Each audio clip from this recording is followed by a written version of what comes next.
চলো আজকে আমি তোমাদের সাথে ঝটপট ডিমের ঝোলের রেসিপি শেয়ার করছি। হাতে যখন তোমাদের সময় কম থাকবে তখন তোমরা এই রেসিপিটি বানিয়ে ফেলতে পারো ঠিক এইভাবে। আর যারা ব্যাচেলার আছো, যদি বেশি কিছু ঝঞ্ঝাট করতে না চাও, তাহলে এইভাবে ডিম আর আলু দিয়ে ঝোলের রেসিপিটা বানিয়ে ফেলতে পারো। চলো দেখে নাও আমি এটা কি করে বানাচ্ছি। এখানে দেখো আমি 7খানা ডিম নিয়ে নিয়েছি। ডিমটাকে আমি সেদ্ধ করে নিয়েছি, তারপরে ডিমটাকে চিড়ে নিয়েছি, নুন আর হলুদ মাখিয়ে রেখেছিলাম, কড়াইয়ে সর্ষের তেল দিয়ে ডিমটাকে ভেজে নিয়েছি। খুব বেশি কড়া করে ভাজবো না, 3-4 মিনিট মতো নাড়াচাড়া করলেই হবে। ডিমগুলো ভাজা হয়ে গেছে, এবার আমি নামিয়ে নিলাম। ওই তেলের মধ্যে আমি দিয়ে দিলাম পেঁয়াজ কুচি। এখানে আমি 2টো মাঝারি সাইজের পেঁয়াজ কুচি করে নিয়েছি। পেঁয়াজটা কিন্তু খুব ভালো করে একেবারে লালচে করে ভেজে নিয়েছি। এইদিকে আমার পেঁয়াজ ভাজা হয়ে গেছে। এরপর এখানে আমি বাটা মশলা অ্যাড করব। একটা টমেটো, আদা 1 চামচ মতন আদা পেস্ট, আর 7-8টা মতন লঙ্কা, রসুন 7-8 কোয়া মতন, সবগুলো একসাথে আমি পেস্ট করে নিয়েছি। ওটা দিয়ে দিলাম। দিয়ে এরপর দিয়ে দিচ্ছি 1 চামচ জিরের গুঁড়ো, 1 চামচ ধনের গুঁড়ো, আর 1 চামচ দিয়েছি কাশ্মীরি লঙ্কার গুঁড়ো, আর দিয়েছি 1 চামচ হলুদ গুঁড়ো। সবগুলো খুব ভালো করে মশলার সাথে কষিয়ে নেব। তোমরা চাইলে লাল লঙ্কার গুঁড়ো দিতে পারো, তবে আমি আর দিইনি। দেখো মশলাটা খুব ভালো করে কষিয়ে নিয়েছি।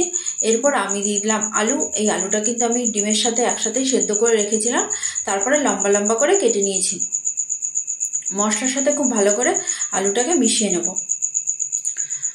মেশানো হয়ে গেলে আমি দিয়ে দিলাম জল, পরিমাণ মতন জল দিলাম। আমি দিয়েছি 1 গ্লাস মতন জল, দিয়ে খুব ভালো করে মিশিয়ে নিয়েছি।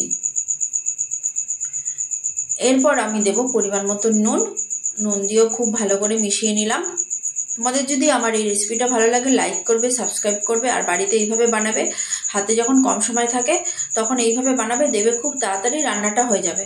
এবার দেখো একটু সেদ্ধ আলু, কয়েক কোয়া সেদ্ধ আলু আমি স্ম্যাশ করে দিচ্ছি। তাহলে না ঝোলটা অনেকটাই ঘন হবে, আর খেতে কিন্তু ফার্স্ট ক্লাস লাগবে। আবার ওটা মিশিয়ে দিলাম। এরপর আমি ঢেকে রাখবো 10 মিনিট মতন। যেহেতু আলুটা আগে থেকে সেদ্ধ করা ছিল, সেই জন্য বেশিক্ষণ ঢাকার দরকার নেই। 10 মিনিট পর ঢাকনাটা সরিয়ে দিয়ে গ্যাসের আঁচটা আমি বাড়িয়ে দিয়েছি। এরপর ডিমগুলো দিয়ে দিলাম। ডিমগুলো দিয়ে ভালো করে নাড়িয়ে চাড়িয়ে 7-8 মিনিট মতন গ্যাসের আঁচটা বাড়িয়ে দিয়ে ফুটতে দেবো। ফুটতে দিলে ঝোলটা অনেকটাই গাঢ় হয়ে আসবে। মাঝে মাঝে একটু নাড়িয়ে চাড়িয়ে দেবো। দেখো আমার রান্নাটা কিন্তু অলমোস্ট হয়ে গেছে। আবারও বলছি, তোমাদের যদি ভালো লাগে লাইক করবে, সাবস্ক্রাইব করবে। এরপর আমি দিয়ে দিলাম গরম মশলার গুঁড়ো। গরম মশলার গুঁড়ো দিয়ে আবারও একটু নাড়িয়ে চাড়িয়ে নেব। বেশি করে আলু দিয়ে ডিমের ঝোলের রেসিপি কিন্তু আমার কমপ্লিট। এবার আমি ঢেকে রাখবো। চলো সার্ভ করে নিলাম। ব্যাস, রান্নাটা আমার কমপ্লিট।